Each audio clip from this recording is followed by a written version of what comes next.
Sharkie Gamer here, and welcome to another PlayStation VR video. So in today's episode, we'll be taking a look at VR Luge, which is another experience included in the VR Worlds package.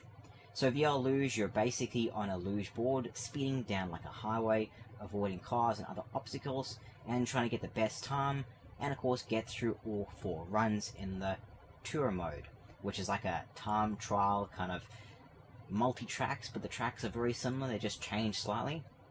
So anyway, let's get into this. VR Luge. Alright, so today we're going to play a VR Luge. This is the main menu part of it. Let us play.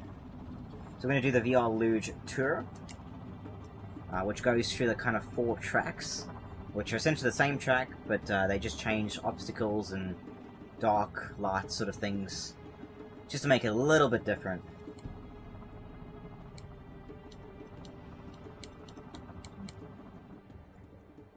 And now, you don't use the controller in this game, you just use your headset here, and you kind of tilt left and right to turn on your luge board.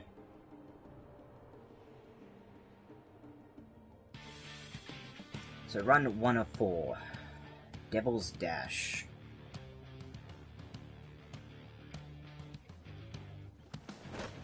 Alright, so you steer basically by tilting, sort of like this. Now if you hit a car, it does, you lose some time. You don't crash or anything like that, but you do lose time. These tracks are all about time. You need to get your best time. If you don't, then basically you'll do lesser and lesser as you go through the runs, and eventually you'll just run out of time before you even get there. So the idea is to do this as quick as possible and have as much time to spare, and hitting obstacles, hitting cars, banging into the side of the road, it all takes your time away, sort of like that.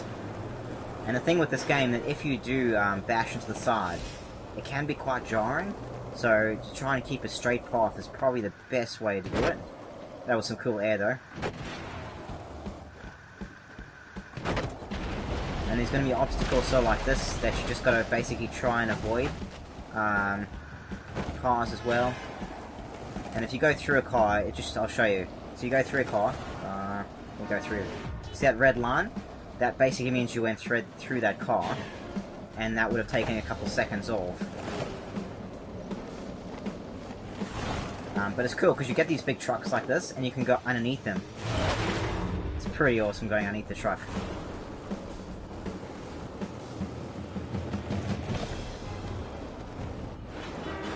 You gotta kind of weave between different cars.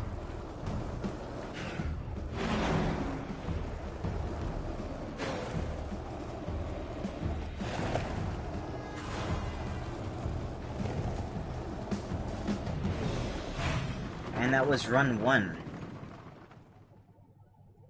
So now, going on about time again, you'll see in this menu part here, when it comes up, time carried over 46 seconds, run bonus 25 seconds, so starting time is 1:11 for the next run. And as you go through the runs, that time gets less and less. You can see this one is a nighttime kind of level. I like the shark up there.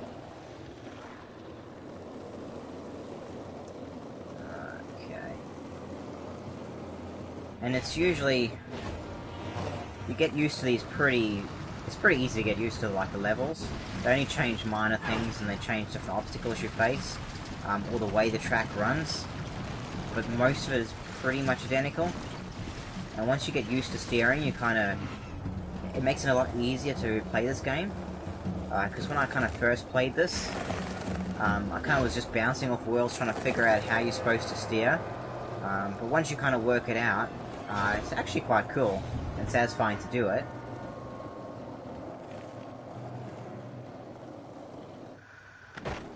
I kind of wish though that if you did hit a car, you kind of did like crash and burn or something. I think it would just be cool. I suppose they did it just so you wouldn't get sick, I guess, or have it affect you at all. But I kind of still wish they had some kind of animation or something, or instead of just time. That'd be pretty amazing. To like get just wrecked by a car and thrown into the air or something ridiculous.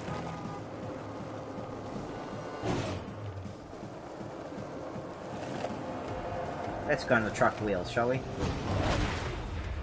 Still love going on those truck wheels. It's still cool.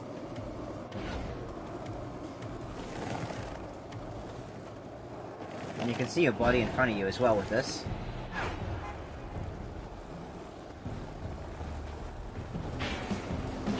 And there we go, that's run 2. So now on to run 3. And you can see I have even less time for run 3. Let's see what time I have. So 26 seconds plus 25, so I only got 51 seconds for the third run. So it definitely gets harder as you're going through because of that time. So they've kind of just made it a time trial type thing where you need to shave seconds just to improve your time so you can get through to the next level.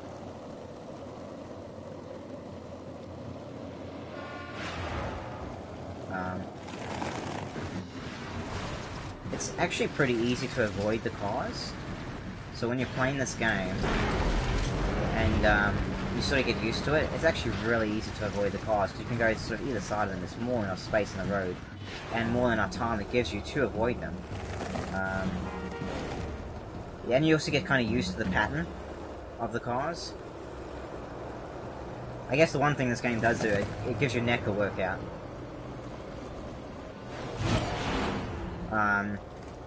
Yeah, so I guess if you have neck problems, this game is probably not the best.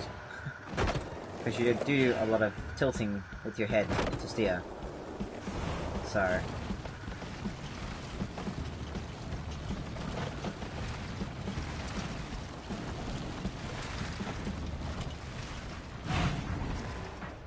let's see what time I can get.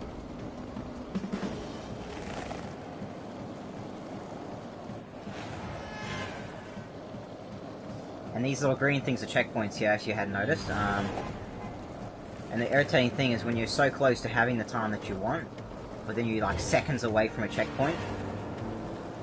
That's a really annoying thing. And it happens sometimes too.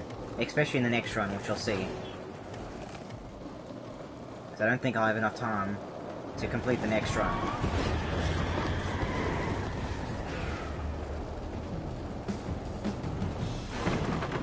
So, I'm going to have barely any time for the next run. And I haven't really done the fourth run to its end, because I always am a couple seconds short, so let's see how we go. So I've got 30 seconds starting time for run 4. So this is going to be the hardest one.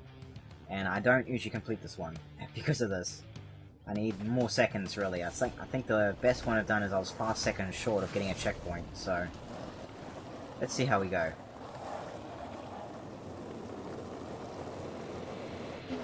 And I went right through a car there.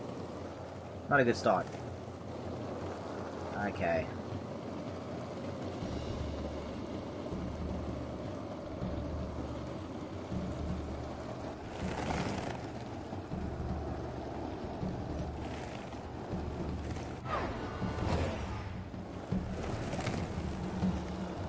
So this one again, there's difference. There's a rock slide up here.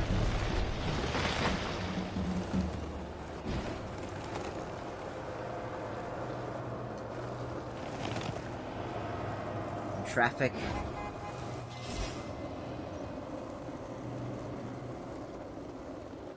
The airtime is cool when you make jumps in the hills. It's pretty cool.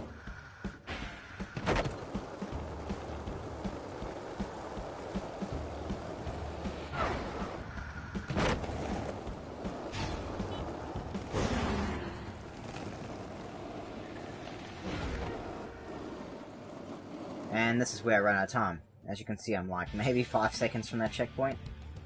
Failed. But that was VR Luge. I mean, it's pretty cool.